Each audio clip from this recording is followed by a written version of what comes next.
Hello students, myself Rachna Vaz and you are watching Rachna Vaz Aryan Academy। तो हमारा life process चल रहा है, क्लास 10 का लेक्चर है आज और उसमें हम करेंगे एक्सक्रीटरी सिस्टम। एक्सक्रीटरी सिस्टम, इससे पहले डाइजेस्टिव और रेस्पिरेशन हम कर चुके हैं, कंट्रोल हार्ट का structure, functioning of heart, transportation, ये भी हम कर चुके हैं और इनके लिंक आपको डिस्क्रिप्शन में मिलेंगे। पहले आप वो देखिए और समझ में आए तो लाइक कीजिए और सब्सक्राइब कीजिए। तो today our topic is excretion in human being.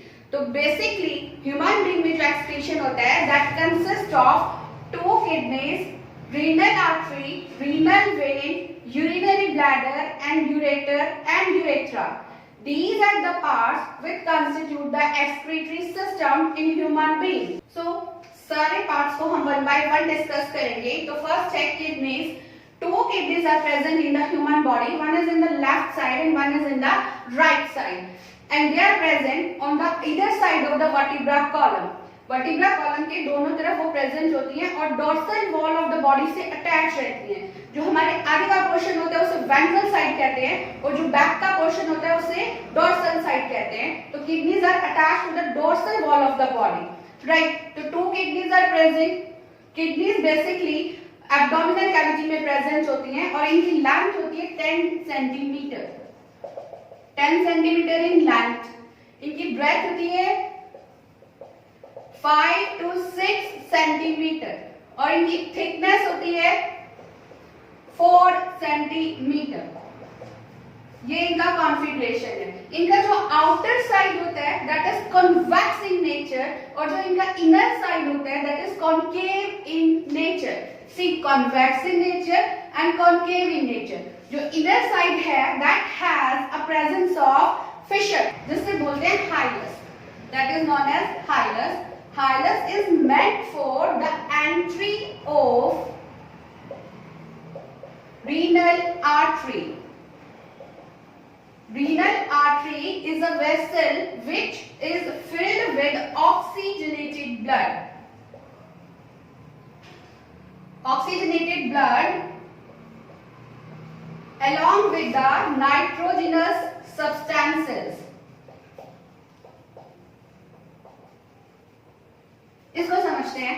तो जो ये ग्रूव होता है जिसे हाइलस बोलते हैं, इसमें से रीनल आर्टरी किडनी के अंदर एंटर करती है और रीनल आर्टरी के अंदर क्या फिल होता है? ऑक्सीजनेटेड ब्लड होता है, लेकिन उसमें नाइट्रोजनस सब्सटेंसेस पूरे फिल्ड रहते हैं। तो वो ब्लड यहाँ पर फिल्ट्रेशन के लिए आता है, राइट। और इसी ओपनिंग में से वेना कैवा के थ्रू, रीनल वेन के थ्रू deoxygenated blood after the removal of waste product gets emit out.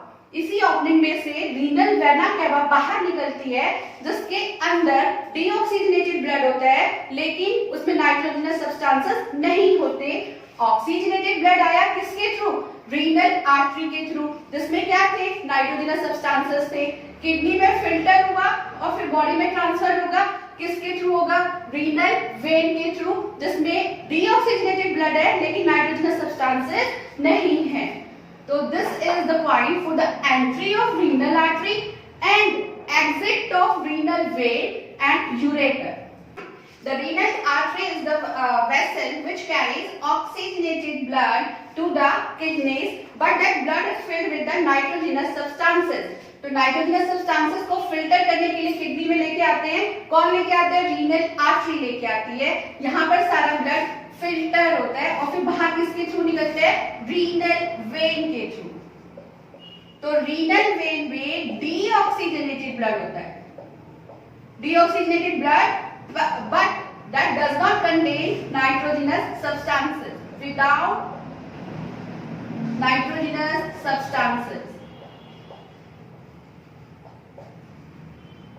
then 2 tubes are there which arises from the kidney. 2 tubes निकलती हैं किडनी से और यूरिनरी ब्लैडर को ज्वाइन करती हैं। उन ट्यूब्स को बोलते हैं यूरेटर, ठीक है। Ureter arises from the kidney and joining the urinary bladder, and urinary bladder is a muscular sac which contains the nitrogenous substances for a meanwhile, and then sphincter muscle is present in the urinary bladder at the one end of urinary bladder, through which it controls the amount of the nitrogenous substance substances या the waste product which is getting filled in it. Ureter निकलती है kidney से, urinary bladder को join करती है। Urinary bladder में ये filtrate जो जिसके अंदर नाइट्रोजनस सब्सटेंस होते हैं वो स्टोर होता है फॉर द मीनवाइल, जब तक कि वो बाहर रिमूव ना हो जाए थ्रू यूरेथ्रा।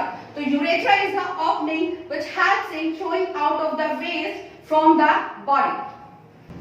सो अभी हमने एक्सक्रीटरी ऑर्गन्स पढ़े, द टाइप कौन कौन से ऑर्गन्स प्रेजेंट होते हैं एक्सक्रीटरी सिस्टम में। आपको समझ में आया तो लाइक कीजिए, सब्सक्राइब कीजिए और शेयर कीजिए अपने फ्रेंड्स के साथ। And be with us for the next topic, urine formation and the structure of nephron.